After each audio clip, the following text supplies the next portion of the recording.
গণভোটের রায় বাস্তবায়নের আগ পর্যন্ত সরকারের সাথে কোনো আপোষ হবে না বলে ঘোষণা দিয়েছে 11 দলীয় ঐক্যের সমন্বয়ক বাংলাদেশ জামায়াতে ইসলামীর সহকারী secretary general Hamidur Rahman Azad.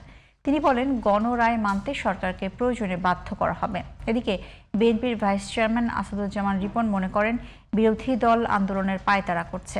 BNP July সনদকে পরিপূর্ণ বাস্তবায়ন করবে বলেও জানান তিনি।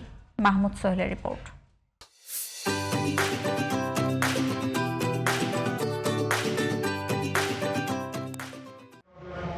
গণভোট, সংবিধান সংস্কার ও জুলাই সনদ বাস্তবায়নের দাবিতে রাজপথে আন্দোলন অব্যাহত রেখেছে 11 দলীয় ঐক্য। আইন শৃঙ্খলার যে ক্রমান্বয়ে অবনতি হচ্ছে, জনসমর্থন বাড়াতে জনসংযোগ, লিফলেট বিতরণ, বিক্ষোভ মিছিল ও সোহরাওয়ার্দী উদ্যানে সমাবেশ করেছে বিরোধী জোট। সমাবেশে বক্তারা বলেছেন, গণভোটের রায় না মানলে বিএনপি সরকারে টিকে থাকতে পারবে না। 64 জেলায় 64টা মিছিল হবে।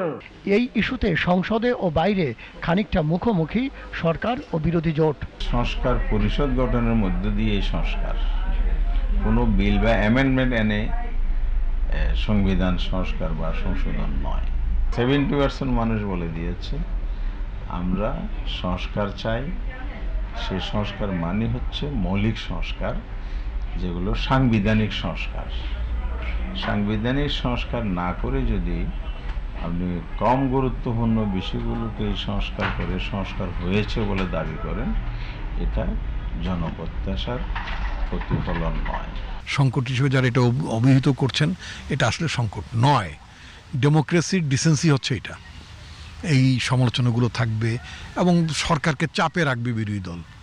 এটি তো তাদের কৌশল। আজকে যদি আমরা অপোজিশনে থাকতাম, তাহলে আমরা আমার দফা দাবি যেগুলো জনগণের সামনে আমরা তুলে ধরেছি, সেটার জন্য আমরা কি করতাম না, প্রতিবাদ করতাম না, আমরা কি সমালোচনা করতাম না? বিএনপি নেতা আসাদুজ্জামান রিপনের মতে, সরকারের সাথে বড় কোনো বিরোধ নেই বিরোধী জোটের। অন্যদিকে গণভোট না মানলে আলোচনায়ও বসতে রাজি নন বিরোধী পক্ষ।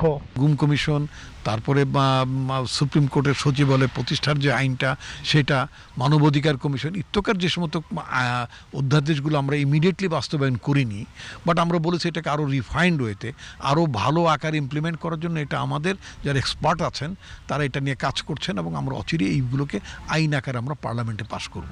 গণভোট জনগণের রায়, এখানে আলোচনার কিছু নাই। আলোচনা হইতে পারে গণভোটের জন্য কোন দিন ওনারা শপথ নেবেন সংবিধান পরিষদের, সংবিধান সংস্কার পরিষদের জন্য অধিবেশন কোন দিন হবে, ঢাকা হবে, এই আলোচনা হইতে পারে। কয় পর্বে কয়টি সেশনে ওনারা এই সংস্কারগুলো পর্যায়ক্রমে বাস্তবায়ন করবেন, এই আলোচনা হইতে পারে। দেশের স্বার্থে বিরোধী দলকে সাথে নিয়েই সরকার চলতে চায় বলে জানান আসাদুজ্জামান রিপন। Mahmud Sohel, GTV news, Dhaka.